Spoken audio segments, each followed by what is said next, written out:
लक्ष्मीकांतजी देशमुख यांना मी विनंती करते की त्यांनी सावित्री आहेत घरोघरी ज्योतिबाचा शोध झाली या विषयावर मांडणी करावी.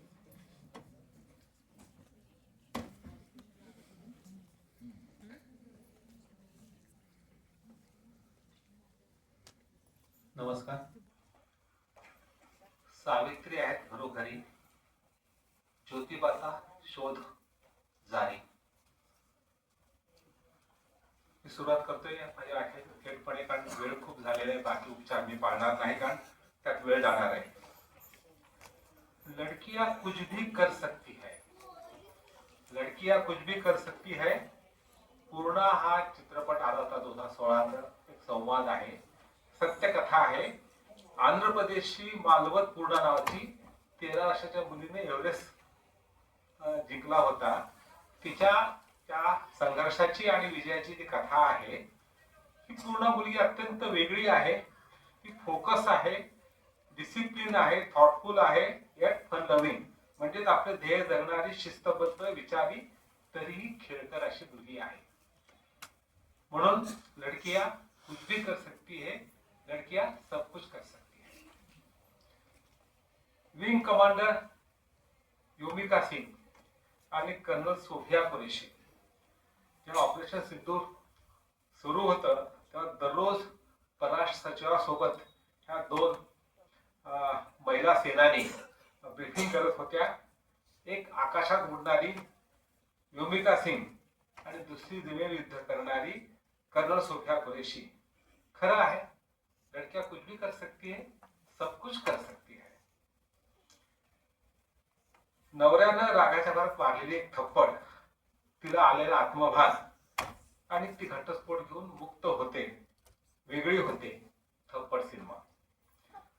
तू जसं मला सोडून गेला दुसरीकडे, तसं मी जर तुला सोडून गेले असते तर तू काय केलं असतंस, मला स्वीकारलं असतंस का, असा अर्थची नायिका शबाना आझमी घरी परत आलेल्या पश्चाताप झालेल्या नवऱ्याला विचारते आणि त्याला नकार देते. आपल्या घराचं आणि जीवनाचं दार बंद करून घेते. हा अर्थ सिनेमा. एकटीने हनीमून करण्यासाठी परदेश ट्रिपवर जाणारी क्वीन. खरंय, मुली काही करू शकतात, मुली सर्व काही करू शकतात. दोन कवितेचं उदाहरण देतो. तू माझ्या आयुष्यात इतिहास जमा झालास, तू माझ्या आयुष्यात इतिहास जमा झालास. दुर्दैवाने तुझ्या आणि माझ्याही पराभवाला विजय मान्या इतकी आज मी भाबडी राहिलेली नाही.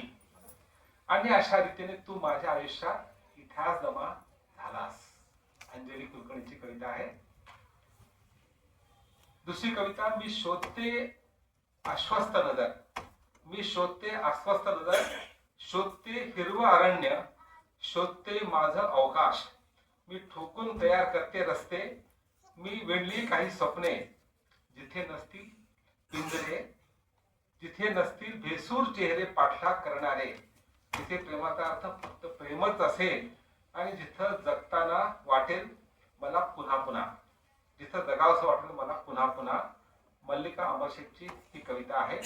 त्या केवळ कविता नाहीत, तर आत्मभान आलेल्या स्त्रीचं मागणं आहे आणि तसं तडजोड न करता जगणं आहे. हे फार महत्वाचं आहे. म्हणून पुन्हा एकदा मला असं वाटतं, खरंच औरतें कुछ भी कर सकती है. आणि हे का करू शकतात त्याचं उत्तर एकच आहे. या सर्व मुली एका अर्थानं सावित्रीच्या कर्तव्यावर लेखी आहेत. या लेखीला स्वातंत्र्याची आस आहे, त्यात ती तडजोड करू इच्छित नाही. तिला समता हवी आहे जीवनात, संसारात आणि प्रेमातही. कारण जीवनामध्ये समता मिळत नाही, संसारात तर मिळत नाही, प्रेमात देखील मिळत नाही. हे आजचं वास्तव आहे. त्यामुळे तिला द्वैमत्व नको आहे, म्हणून ती तडजोड करणारी नाही, अशी खंबीर ती आजची लेख आहे. त्यात असं कधीच म्हणणार नाही, ही सावित्री असं कधीच म्हणणार नाही की तुम गगन के हो चंद्रमा, मैं धरा की धूल हूं. म्हणजे तू फार महान, मी फार छोटी आहे. तुम गगन के चंद्रमा, मैं धरा की धूल हूं. तुम प्रणय के देवता, मैं समर्पित फूल हूं. असं आजची ही लेख म्हणणार नाही. तर तिला असं म्हणणारा नवरा हवा आहे, सहचर हवा आहे तो काय म्हणू, तिला काय म्हणणार हवा आहे सजन, ये न समझो तुम्हारा मुकद्दर हूं मैं, ये न समझो तुम्हारा मुकद्दर हूं मैं समझता हूं तुम मेरी तकदीर हो, असं इच्छेणारी त्याची कर्तव्य सावित्रीची लेख आहे. आज ही भारतीय स्त्री फार मोठ्या प्रमाणात स्वतंत्र, शिक्षित, स्वाभिमानी, स्वावलंबी झालेली आहे. फार सांगायची गरज नाही, खूप प्रगती केलेली आहे. अर्थात प्रगती अजून होणं आवश्यक आहे, परंतु जी प्रगती झाली मागच्या 75-78 वर्षामध्ये ती खूप महत्वाची आहे. कारण तिच्यासाठी सर्वप्रथम आवाज उठवला, काम केलं. तिच्यासाठी शाळा सोडून शिक्षणाची गंगा तिच्या घरापर्यंत आणली. तिला धर्मपर्यंत नाकारलेलं शिक्षण दिलं ते ज्योतिराव फुले आणि सावित्रीबाई फुले यांनी. म्हणूनच ती खऱ्या अर्थानं आजची प्रत्येक सुशिक्षित स्त्री, अगदी गीतालीताई असतील किंवा शिल्पा बल्लाळ सारख्या लेखिका, दिग्दर्शिका असतील, ह्या सर्व सावित्रीच्या लेखी आहेत. आणि त्या लेखींना ज्योतिराव फुल्यांनी घडवलेली ती स्त्री आहे आणि फातिमानं ची ती एका अर्थानं कन्या पण आहे. तिला महात्मा गांधींनी स्वातंत्र्य सेनानी केलेला आहे. आठवा अरोरा फसली, सुचेता कुलकर्णी, हंसा मेहता, दुर्गाताई देशमुख वगैरे. तिला आंबेडकरांनी संविधानाद्वारे स्वातंत्र्य, समता आणि बंधुता आणि सामाजिक आणि आर्थिक न्याय दिला आहे. पंडित नेहरूंनी तिला त्या आजच्या लेखीला, भारतीय स्त्रीला आधुनिक विज्ञाननिष्ठ बनवलेलं आहे. म्हणून हे सर्व जरी असलं, ह्या सर्व महापुरुषांचे तिच्या ऋण असले तरी ती खऱ्या अर्थानं सावित्रीची लेखच आहे.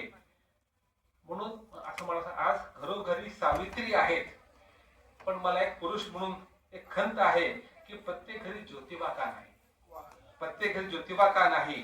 म्हणूनच सावित्री आहेत घरोघरी, पण ज्योतिबाचा शोध जारी आहे. तो आपल्या सर्वांच्या साक्षीनं मला थोडासा व्यक्त करायचा, शोध घ्यायचा आहे, अंतर्मुख होत. संसारात, प्रेमात आणि जीवनात सावित्रीबाई फुल्यांना ज्योतिराव फुल्यांनी जशी समता, आदर आणि मान सन्मान ठेवत दिला आणि समृद्ध असं सहजीवन ते दोघं जगले, तसं आजच्या सावित्रीच्या लेखीलाही ज्योतिरावासारखा समंजस पुरुषी, वर्चस्व न गाजवणारा माणूस जपत समता आदर देणारा निखळ पुरुष माणूस पाहिजे आहे. तो मिळत नाही, तिची खंत आहे. म्हणून ज्योतिबाचा शोध जारी आहे. तिला पुरुषाची वर्चस्ववादी पुरुष सत्ताक समाज नको आहे, तर समता, ममतेचा, माणूस सत्ता असलेला समाज हवा आहे. तो तिचा शोध चालू आहे. हा शोध फार जुना आहे. 1872 साली ताराबाई शिंदे यांनी तो शोध सुरू केला होता, स्त्री पुरुष तुलना या निबंधातून. आणि त्या आजच्या ह्या 21 शतकापर्यंत, 2 शतकापर्यंत अनेक लेखिका, मग प्रिया तेंडुलकर असतील, मेघना पेठे असतील, त्याच्या अनेक कवितेचे त्याचा उल्लेख केला, अंजली कुलकर्णी असतील किंवा मल्लिका अमरशेख असतील, ह्या सर्वांचा तो शोध चालू आहे त्यांच्या साहित्यातून. त्यांच्या साहित्यातून दिसणारा पुरुष कसा आहे हा जर प्रश्न विचारला तर तो पुरुष सत्ताक वर्चस्वचा प्रतीक आहे. तो मनोवादी परंपरेचा पुरुष संस्कार घडलेला पुरुष आहे. तो स्त्रीला पदार्थ मानणारा आहे, अप्पलपोटा आहे.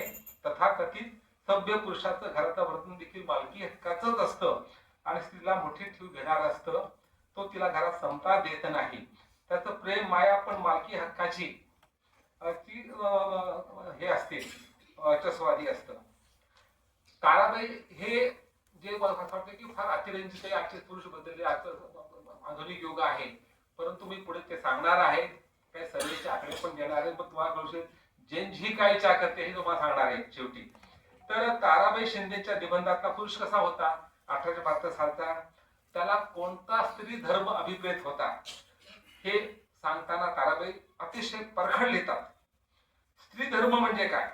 निरंतर पतीची आज्ञा पाळणे, त्याला त्याच्या मर्जीनुसार वागणे, त्याने लाथा मारल्या, शिव्या दिल्या, दुसऱ्या रांडा ठेवल्या, नवरोजी दारू पिऊन, जुगार खेळून, फितुरी करून, चहाडी करून घरी आला तर आपले हे कुणीतरी जसे काही कृष्ण महाराजच रामाचे अवतारच आलेले आहेत असे समजून त्याची हसत मुखाने देवासारखी पूजा करावी, सेवेत हजर राहावे, हा स्त्री धर्म आहे असं ताराबाई म्हणतात.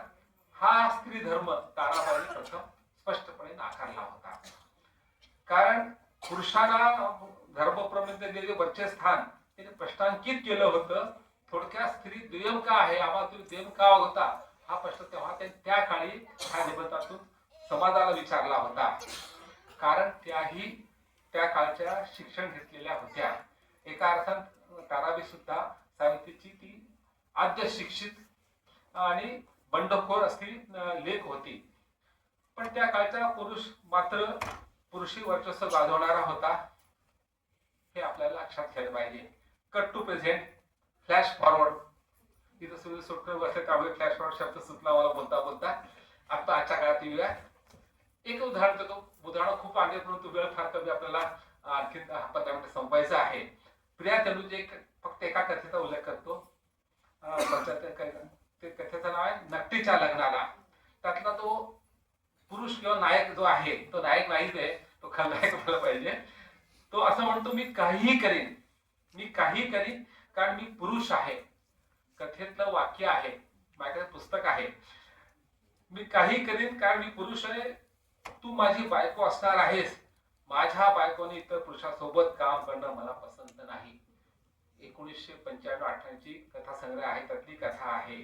त्या स्वतः कॉर्पोरेट जगतात वावरल्या, त्या एअर होस्टेस होत्या प्रिया तेंडुलकर, आणि चित्रपट संबंध असल्यामुळे अतिशय उच्चभ्रू वर्गात त्यांनी वावरल्या होत्या. त्या वर्गाचं चित्रण करणाऱ्या ह्या कथा आहेत, 4-5 कथा आहेत, त्यातली या कथा उल्लेख केलेला आहे. तर आणखीन एक, आजच्या स्त्रीला पुरुष कसा वाटतो, म्हणजे पुरुष कसा बदलला नाही, ज्योतिबा का झाला नाही, हे सांगायचं उदाहरण देतोय. तिसरं एक उदाहरण शेवट देणार आहे. अंजू म्हणजे कविता आहे, मी जगातली आणि मी मनातली. मी जगातली हा पहिला भाग आहे कवितेचा. कविता फारच इंटरेस्टिंग आणि फार विदारक अशी आहे. ती कविता अशी आहे, मी जगातली, लिंग स्त्री, नाव सो अमुक तमुक, वय अमुक, रंग रूप उंची वजन अमुक अमुक अमुक वगैरे वगैरे वगैरे, नोकरी अर्थात क्लर्कची अमुक अमुक अमुक अशी, छंद घरकाम, शिवणकाम, विणकाम, स्वच्छता, टापटी, स्वयंपाक, विशेष पात्रता ब्युटिशियनचा कोर्स, विशेष पात्रता ब्युटिशियनचा कोर्स, पुन्हा घरकाम, नोकरी, मुले बाळे, संसार, नातेवाईक, सासर माहेर, लग्न, मंदिर, देवपूजा, उपास तपास वगैरे वगैरे वगैरे. मी जगातली हा कवितेचा पहिला भाग संपला. पण ती मनातली कशी आहे, ती बंडखोर आहे, स्वतः जगणारी आहे. म्हणून त्याचा उत्तर ह्या कवितेला असं लिहिलं अजित कुलकर्णींनी, मी माझ्या मनातली. अजून तिनं ते प्रत्यक्ष कृती केलेली नाही, पण करायची उर्मी आहे मला, कारण ते बंड मनात तिथं उसळत चाललेलं आहे. त्याचा फक्त 2 ओळी सांगतोय, कविता बरीच ती मोठी भाग आहे. मी माझ्या मनातली, आत्मशोधाच्या सुगंधानं घमघमलेली लतिका, आत्मशोधाच्या सुगंधानं घमघमलेली लतिका, बेफाम काळ्या घोड्यावरून दौडणारी बिनधास्त राजकन्या, असं मला व्हायचं, असं माझं बंडखोरी आहे. यातून काय जरूर होतं, ह्या सर्व साहित्यातून ताराबाई शिंदे, त्यानंतर प्रिया तेंडुलकर आणि अजित कुलकर्णींच्या कवितेतून सावित्री आहे घरोघरी, ज्योतिबाचा शोध जारी आहे. त्यांना ज्योतिबा सापडत नाही, त्याला फक्त पुरुष सापडतो. त्यातला सहचर सापडत नाही, समता देणारा माणसांना पुरुष सापडत नाही, हे आहे. आता हे साहित्यात आलेलं आहे. खरंच वास्तवामध्ये पुरुष इतका वाईट आहे का? हा प्रश्न आपला पुरुष तर महिला पण पडू शकेल. मग ते आमचा नवरा असावे असं म्हणू शकतात काही. तर मी तुम्हाला लेटेस्ट सर्वे 5 मार्च 2026 ला पब्लिश झालेला, त्याच्या आर्टिकल पाठवू शकतो मी. तो त्यांनी लेटेस्ट जेन झी, ही आजची ते तरुण पिढी आहे 25च्या आतली, ह्या वर्षी ह्या 9 शतकात जन्मली जेन झी म्हणतो त्याला. कारण जेन झीचं हा चर्चा चालू आहे. नेपाळमध्ये 77 घडून आणलेला आहे, बंगलादेशात त्या मुलांनी काम केलं होतं. जेन झीचा हा सर्वे त्यांनी 5 ठिकाणी केला, 5 देशात केला.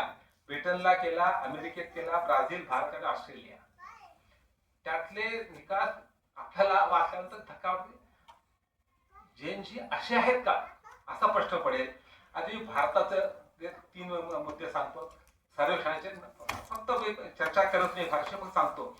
31% जेन झी पुरुषांना असं वाटतं भारतातल्या की बायकोनं त्याची आज्ञा पाळावी. 2026चा 5 मार्चला 8 मार्चच्या निमित्ताने घेतलेला सर्वे, आणि तो सर्व जेनजीचे असल्यामुळे त्यांनी मोबाईलवर रेकॉर्ड केलेले आहेत.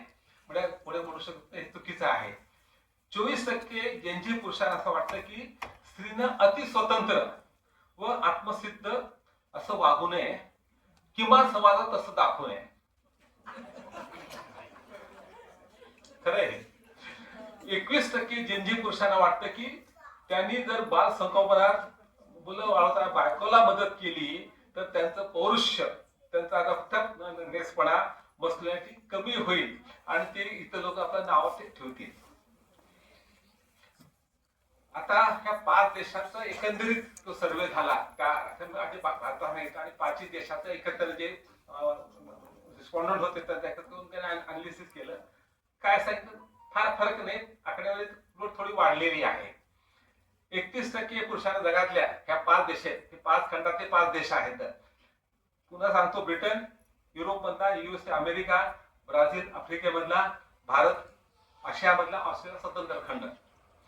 ह्या 5 देशातील 31% जनतेला वाटतं की स्त्रीनंच बाल संगोपन व घरकाम केलं पाहिजे. 41% असं वाटतं की पुरुष हाच मुख्य ब्रेड अर्नर कमावता असला पाहिजे. 31% जनतेच्या ह्या 5 खंड लोकांना असं वाटतं घरातील निर्णय प्रक्रियेमध्ये पुरुषाचाच शब्द अंतिम असला पाहिजे. हे आजचं या वर्षातलं एका प्रसिद्ध संस्थेनं नावही सांगतो, global institute for women's leadership, ह्या संस्थेनं हा सर्वे केलेला आहे आणि तो एका मॅगझिन प्रसिद्ध झालेला आहे. तो वेबसाईटवर आपल्याला मिळू शकतो प्रयत्न केला तर. त्या संस्थेचे डिरेक्टर आहेत प्रोफेसर हिजन चुंग. असं म्हणतात की आमचा सर्वे हे सांगतो की वैयक्तिक मते प्रोग्रेसिव्ह पुरोगामी असली तरी समाज त्यांच्याकडून पुरुष वर्तनाची वागण्याची अपेक्षा करतो. त्यांच्यात ते ओझं आहे, तू पुरुष आहेस बाबा, तू मऊ वागू नकोस. त्यांच्या एक प्रकारे परंपरागत पुरुषत्व लागलं जातं. कल्पना कसा बाजायची, पुरुष कसा असला पाहिजे, रफटफ असला पाहिजे, कधी न रडणारा असला पाहिजे, त्याला रडायचं नाही, घरी आई गेली तरी रडायचं नाही, कारण तो पुरुष आहे. तो कठोर असला पाहिजे, कमावता करता असला पाहिजे, मुख्य म्हणजे स्त्री पुढे कधी न झुकणार असला पाहिजे. ही जी एक पौरुषाची कल्पना जगभर रुजली, फक्त त्या भारतच आहे असं नाही. आमचा शब्द अंतिम मानणारा असं हे जे एक पुरुषावर लादलेलं भूमिका दिलेली आहे आणि मग ती भूमिका फायदेशीर असल्यामुळे पुरुषांनी स्वीकारले मनापासून आणि हजार वर्षापासून ते जिल्ह्यामध्ये आल्यामुळे ते जेनेटिक झालेली आहे, सहज झालेली आहे. तर हे आम्हाला दाखवायचंय. तर हे खरं वाटत नाही, आजच्या काळात पण खरं आहे ते. त्याचे दुष्परिणाम पाहिजेत. मी बोलणार नाही, फक्त नावं सांगतो. ऑनर किलिंग वाढत चाललेली आहे, लव जीवात बळी वाढत चाललेले आहे, स्त्री भ्रूणहत्या होते, हुंडा, स्त्रीची नोकरी व पगार हवा पण तरीही घरातील काम करणारी ती स्त्री हवी ही अपेक्षा. पण हे झालं 30 ते 40% लोक. उरले 60% ज्यांची मात्र प्रागतिक आहेत, स्त्री पुरुष समता मानणारे आहेत, म्हणजे आशेला जागा आहे. परंतु आजच्या काळामध्ये 40% जवळपास जनजी पुरुषाची भावना जर प्रतिगामी असेल आणि ती ताराबाई शिंदेच्या काळातली असेल तर खरंच कठीण आहे असं वाटतं. म्हणून शेवटी एवढं सांगायचं मला की स्त्रीनं सावित्री बनून राहावं, वागावं व आपला साथी, आपला मित्र, नवरा सख्याला ज्योतिबा सारखं घडवावं. पुरुष आपण ज्योतिबा व्हायची शक्यता थोडी कमी आहे.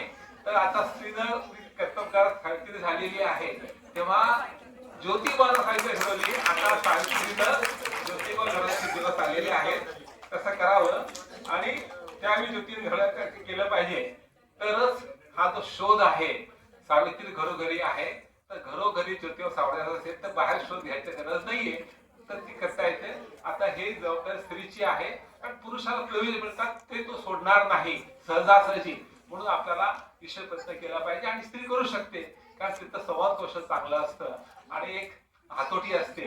तर ती हातावर प्रत्येक स्त्रीनं स्वतः सावित्री 100% व्हावं आणि नवऱ्याला ज्योतिबा काय प्रयत्न करावा, म्हणजे हा शोध थांबेल. धन्यवाद.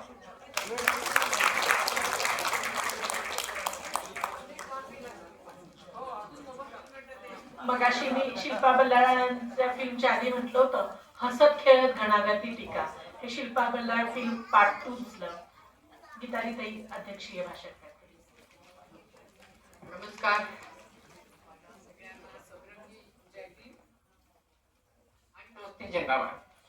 आता आपल्याला खूप उशीर झालाय त्याच्यामुळे मी जास्ती काही बोलणार नाही. फक्त आता सरांनी जे सांगितलं तिथे मी आणि अंजली ते आम्ही एकमेकींना खुणा करत होतो की म्हणजे अजून एक काम आमच्यावर आहे का की ज्योतिबाला आम्हीच घडवायचे का? ज्योतिबाला स्वतःला पुरुषांना नाही वाटणार आणि आम्हाला तुम्हाला काय इथेच विरोध आहे की आम्हाला ज्योतिबा हवेत का ज्योतिबांना पुरुषांना ज्योतिबा होऊन हवाय. तर ही जी आहे ना आता आपली लढाई आपण एकमेकांच्या सहाय्याने करूया. तुम्ही मनातून म्हणा की आम्हाला व्हायचंय मग आमचं काम सोपं होईल. त्याच्यामुळे पुरुषवाद जसं पुरुषांमध्ये काम करत असतं की पुरुषांना वाटलं पाहिजे की आपल्याला माणूस व्हायचंय म्हणजेच ज्योतिबा व्हायचंय. ज्योतिबा होणं ही तशी काही फार मोठी अवघड गोष्ट नाहीये. एक माणूसपणाच्या दिशेने पुरुषांनी जायला लागणं, संवेदनशील होणं, त्यांच्यामध्ये मार्दव असणं आणि त्यांनी कर्तबगार वगैरे सगळंच असलं पाहिजे कारण बायका पण कर्तबगार आहेत. त्याच्यामुळे सगळं हे असून शिवाय मार्दव असणं अशा पद्धतीने माणूसपणाकडे आपण सगळे वाटचाल करूया. आता सरांनी जे जेनझीचं सांगितलं त्याच्यामुळे सर आपण सप्टेंबरचा अंक विषमता निर्मूलन निर्धार वर्षानिमित्त जेनझी आणि विषमता निर्मूलन असा विशेष आता मिळून साऱ्या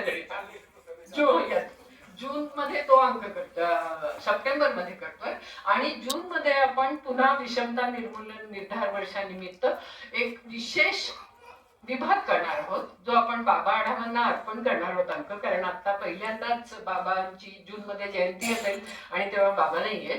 तर त्याच्यामध्ये सुद्धा ज्या पद्धतीने लोक विषमता वेगवेगळ्या पद्धतीनेच्या विषमता निर्मूलन करण्याचा प्रयत्न करतायत त्या सगळ्यांना त्याच्यामध्ये त्यांनी लेख लिहावं असं आमंत्रण मी या निमित्ताने आपल्या सगळ्यांना करते. आणि आता खूप उशीर झालाय त्याच्यामुळे जास्ती काही बोलत नाहीये. फक्त मला असं वाटतं की आपण सतत सगळेजण मिळून ठरवूया की आता जे इतकं विद्वेषाचं वातावरण आहे सगळीकडेच आहे म्हणजे ते फक्त भारतात नाहीये जगभरात आहे. म्हणजे मगाशी सर जसं म्हणाले की भारतात खूप जणांना वाटतंय की म्हणजे पुरुषीच वृत्ती आहे पण ती जगभर सुद्धा आहे. म्हणजे असं निगेटिव्ह समाधान शोधणं की आपलंच फक्त वाईट नाही चाललं जगाचं वाईट चाललंय. पण खरं म्हणजे हे जास्ती वाईट आहे हे आपण लक्षात घेऊया. आणि त्याच्यामुळे युद्ध नको शांती हवी हा जो आता एप्रिलचा अंक आहे तो आपण जरूर बघावा, मिळून साऱ्याजणीचा अंक बघावा. आणि मी या निमित्ताने आपल्याला एक आवाहन करू इच्छिते की आपण सर्वांनी मिळून साऱ्याजणीमध्ये लेखन करणं, मिळून साऱ्याजणीचं वाचन करणं, वर्गणीदार मिळवणं आणि अनुबंध निधी सुद्धा या निमित्ताने मी म्हणते की आपण जर दिला तर आपल्याला माहित आहे की प्रिंट माध्यमाची सर्वात अवस्था वाईट आहे सध्या. आणि आता या युद्धजन्य परिस्थितीमुळे तर सगळं छपाईचा खर्च वाढला, कागदाचा खर्च वाढला, सगळेच खर्च वाढलेले, ट्रान्सपोर्टेशनचा खर्च वाढला. तर या सगळ्यासाठी मी आपल्याला अनुबंध निधी द्यावा असं पण आवाहन करेन. आणि आपण सर्वजण चांगलं माणूस होण्याच्या वाटेवरती जात असताना मिळून सगळेजणी आपल्याला मदतीचा हात देत आहे हे लक्षात घेऊन आपण सगळेजण पुन्हा एकदा दोस्ती जिंदाबाद म्हणूया. आणि कुणाचे आभार प्रदर्शन असं न करता आता मी सगळ्यांना उशीर झाला आहे त्याच्यामुळे असं म्हणते की हा कार्यक्रम यशस्वी होण्यासाठी सगळ्यांनी जी मदत केली विशेषतः शिल्पा आहे. शिल्पाच्या फिल्ममुळे आज सगळेजण खूप एकत्र आलेले होते आणि त्यामुळे आज एक खूप छान वातावरण निर्माण झालं. आणि आम्हाला खरं असं वाटतं की या फिल्मवरती खूप चर्चा व्हायला पाहिजे पण आज याच्या वेळेच्या अभावी आपण हे करू नाही शकलो. पण ही सुरुवात आहे आणि स्त्री चळवळ ही फिल्म वेगवेगळ्या पद्धतीने नक्की वापरणार आहे शिल्पा आणि त्याचा आपल्या सगळ्यांना खूप फायदा होईल. आणि म्हणून ही फिल्म जास्तीत जास्त पुरुषांनी पण पाहावी असा प्रयत्न पण आम्ही करणार आहे. आणि म्हणून जसं सरांनी सारखं सावित्री आहेत घरोघरी ज्योतिबाचा शोध जारी असं जे म्हणतोय त्यासाठी आपण असं म्हणतोय की पुरुषांमध्ये काम करण्याची नितांत गरज आहे. कारण आपल्याला ज्या पद्धतीने बलात्कार होताना दिसतात, ज्या पद्धतीने सत्ता गाजवली जाते, ज्या पद्धतीचं राजकारण आहे त्यांनी माणूस इतका खाली खाली चाललेला आहे. म्हणजे माणुसकीचा ऱ्हास होतोय. हे जर आपल्याला होऊ नको असेल तर जास्तीत जास्त पुरुषांपर्यंत पोहोचणं, जास्तीत जास्त लहान मुलांपर्यंत पोहोचणं, जास्तीत जास्त तरुणांपर्यंत पोहोचणं आणि त्यांना विषमता कशी वाईट आहे, विषमता हे हिंसेचं मूळ आहे. आणि जर आपल्याला हिंसा नको असेल तर विषमतेचा नायनाट झाला पाहिजे, विषमता निर्मूलन झालं पाहिजे. आणि म्हणून आपण हे निर्धार वर्ष म्हणत असलो तरी या वर्षी आपण थांबणार नाही आहोत. इथून आपण विषमता निर्मूलनाला पुन्हा एकदा जोरकसपणे सुरुवात करणार आणि ती संपेलच असं बघून आपण कार्य करत राहणार. त्यासाठी सर्वांना मी खूप शुभेच्छा देते आणि थांबते इथे. एसीन जोशी सभागृह आणि त्याचे सर्व कर्मचारी यांचे मी पुन्हा एकदा मनापासून आभार मानते आणि थांबते. धन्यवाद.